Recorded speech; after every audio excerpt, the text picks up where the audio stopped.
لە ماوەی هەڵمەتی بەرەنگاربوونەوەی توندوتیژی دژ بە ئافرەتان کە 16 ڕۆژ بۆ ئەو هەڵمەتە لە سەرانسەری جیهاندانراوە، ئافرەتانی کوردستانیش لەو ماوەیەدا چەندین چالاکیان بۆ ڕێگریکردن لە توندوتیژیەکان ئەنجامدا. لە دوایین هەڵمەتیشدا کە لەلایەن ڕێکخراوێکی نەرویجی و تەحالوفی عێراقی بە هاوکاری ژنانی کوردستان مەراسیمێکیان بۆ هۆشیارکردنەوە و خستنە ڕووی ڕێگە چارەکان بۆ ئەو ڕێگریانە ئەنجامدا و باسییان لە چۆنیەتی پێکەوە ژیان کرد.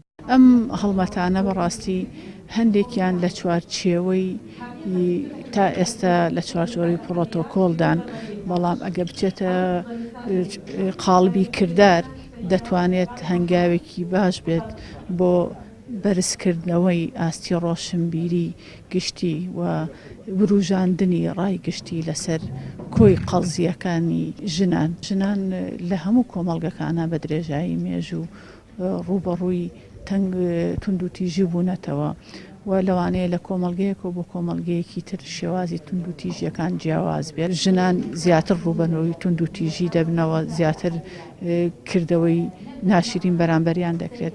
ئەمەش ئەگەڕێتەوە بۆ کۆمەڵی حاڵەت هەر ناکۆکیەکی هەرێمایەتی یا نێودەوڵەتی یا هەر شەڕ و ناکۆکیەک قوربانیانی یەکەمی ژنانن. بەوتەی ئەندامانی ئەنجومەنی باڵای خانمان لە ماوەی ئەو 2 ساڵەدا کێشەی توندوتیژیەکان دژ بە ئافرەتان ڕوویان لە زیادبووندایە و پێشیان وایە قەیرانی دارایی و گرفتە سیاسیەکان و شەڕی دژ بە داعش بە یەکێک لە هۆکارەکانی توندوتیژی دژ بە ئافرەتان و پیاوان دادەندرێت.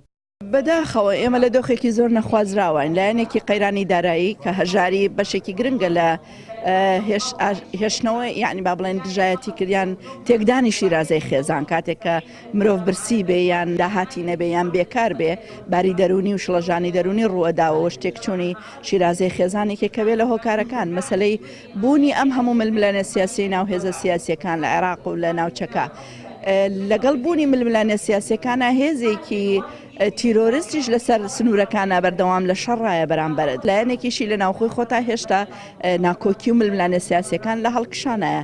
هەموو ئەمانە کاریگەری لەسەر تاک دروستەکە و سەرنجامیش بەبێ جیاوازی ڕەگەزی ژنان و پیاوان ئەبنە قوربانی و ئەبنە سوتەمەنی. بۆیە ڕۆژ بە ڕۆژ کە باس ئامارەکانەکەین حتمما کوشتن ڕوئەدا، سووتان ڕوئەدا، خۆکوشتن ڕوئەدا، ئینتیحارەوانەیە کە خۆیان نەکوژن تەحملی ئەو ژیانە سەخت و قورسە ناکەن، هەموو ئەمانەواکەن کە ژنانیش بەشێک بن لەو سوتەمەنیە یان ڕوبەڕووی ئەو توندوتیژیانە ببنەوە. بەپێی راپۆرتی ساڵانەی بەڕێوەبەرایەتی گشتی توندوتیژی دژ بە ئافرەتان بۆ ساڵی 2015 ڕێژەی خۆکوشتن 64 حاڵەت و ڕێژەی خۆسووتاندن 125 حاڵەت و توندوتیژی سێکسی 124 حاڵەت ڕوویان داوە کە لە سەرجەمیاندا 7436 سکاڵا تۆمار کراون. بەپێی داتاکانیش ڕێژەی توندوتیژەکان لە زیادبووندان. توێژەران و پسپۆڕانی کۆمەڵایەتیش هۆکاری زیادبوونی کێشەکان بۆ خراپی باری گوزەرانی هاوڵاتیان و شکستی حکوومەت لە بنیادنانی کۆمەلگایەکی تەندروست دەگێڕنەوە. ئاراس عەزیز کەناڵی پێام هەولێر.